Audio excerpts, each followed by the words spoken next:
Nyarlathotep by H.P. Lovecraft. Nyarlathotep, the crawling chaos. I am the last.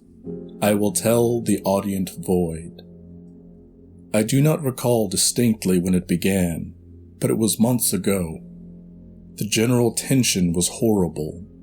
To a season of political and social upheaval was added a strange and brooding apprehension of hideous physical danger. A danger widespread and all-embracing, such a danger as may be imagined only in the most terrible phantasms of the night. I recall that the people went about with pale and worried faces, and whispered warnings and prophecies which no one dared consciously repeat or acknowledge to himself that he had heard. A sense of monstrous guilt was upon the land, and out of the abysses between the stars swept chill currents that made men shiver in dark and lonely places. There was a demonic alteration in the sequence of the seasons. The autumn heat lingered fearsomely, and everyone felt that the world and perhaps the universe had passed from the control of known gods or forces to that of gods or forces which were unknown. It was then that Nyarlathotep came out of Egypt. Who he was, none could tell, but he was of the old native blood and looked like a pharaoh. The Fellahin knelt when they saw him, yet they could not say why.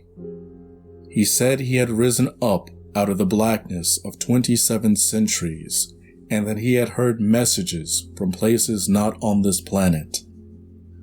Into the lands of civilization came Nyarlathotep, swarthy, slender, and sinister, always buying strange instruments of glass and metal and combining them into instruments yet stranger.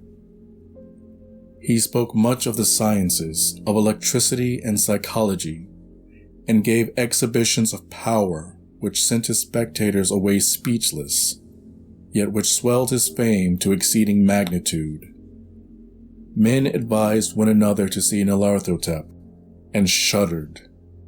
And where Nyarlathotep went, rest vanished, for the small hours were rent with the screams of nightmare.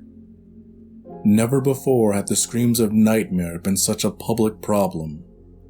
Now the wise men almost wished they could forbid sleep in the small hours, that the shrieks of cities might less horribly disturb the pale, pitying moon, as it glimmered on green waters gliding under bridges and old steeples crumbling against a sickly sky.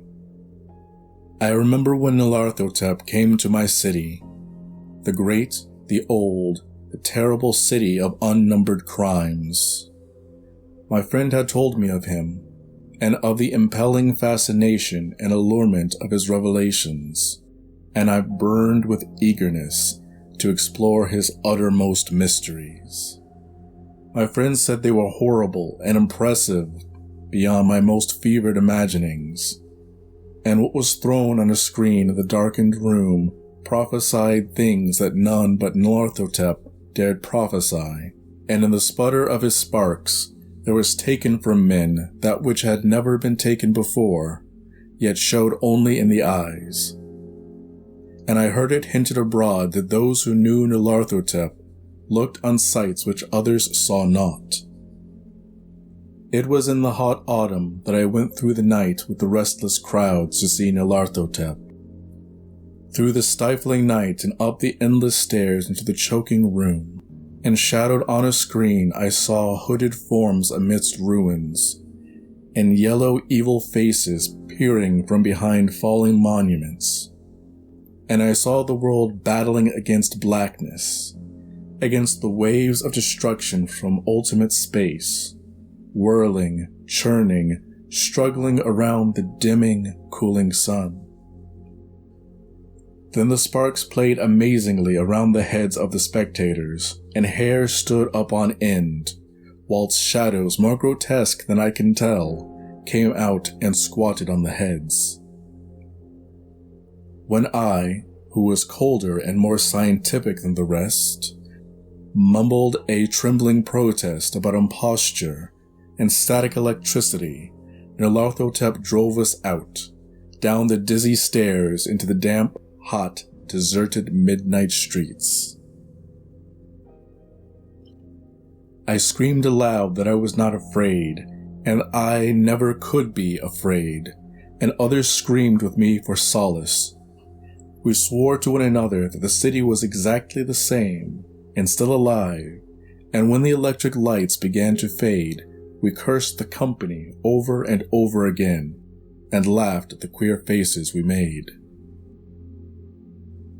I believe we felt something coming down from the greenish moon, for when we began to depend on its light, we drifted into curious, involuntary marching formations, and seemed to know our destinations, though we dared not think of them. Once we looked at the pavement and found the blocks loose and displaced by grass, with scarce a line of rusted metal to show where the tramways had run. And again we saw a tramcar, lone, windowless, dilapidated, and almost on its side. When we gazed around the horizon, we could not find the third tower by the river, and noticed that the silhouette of the second tower was ragged at the top. Then we split up into narrow columns, each of which seemed drawn in a different direction. One disappeared in a narrow alley to the left, leaving only the echo of a shocking moan. Another filed down a weed-choked subway entrance, howling with laughter that was mad. My own column was sucked towards the open country, and presently I felt a chill which was not of the hot autumn, for as we stalked out on the dark moor, we beheld around us the hellish moon glitter of evil snows, trackless, inexplicable snows, swept asunder in one direction only, where lay a gulf all the blacker for its glittering walls. The column seemed very thin indeed as it plodded dreamily into the gulf. I lingered behind, for the black rift in the green-litten snow was frightful, and I thought I had heard the reverberations of a disquieting wail as my companions vanished. But my power to linger was slight. As if beckoned by those who had gone before, I half floated between the titanic snowdrifts, quivering and afraid, into the sightless vortex of the unimaginable. Screamingly sentient, dumbly delirious, only the gods that were can tell. A sickened, sensitive shadow writhing in hands that are not hands, and whirled blindly past ghastly midnights of rotting creation, corpses of dead worlds with sores that were cities, charnel winds that brush the pallid stars and make them flicker low.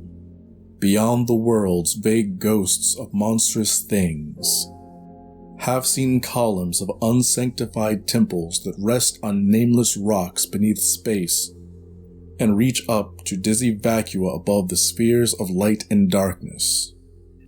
And through this revolting graveyard of the universe, the muffled, maddening beat of drums and thin, monotonous whine of blasphemous flutes from inconceivable, unlighted chambers beyond time, the detestable pounding and piping whereunto dance slowly, awkwardly, and absurdly the gigantic, tenebrous ultimate gods, the blind, voiceless, mindless gargoyles whose soul is Nyarlathotep.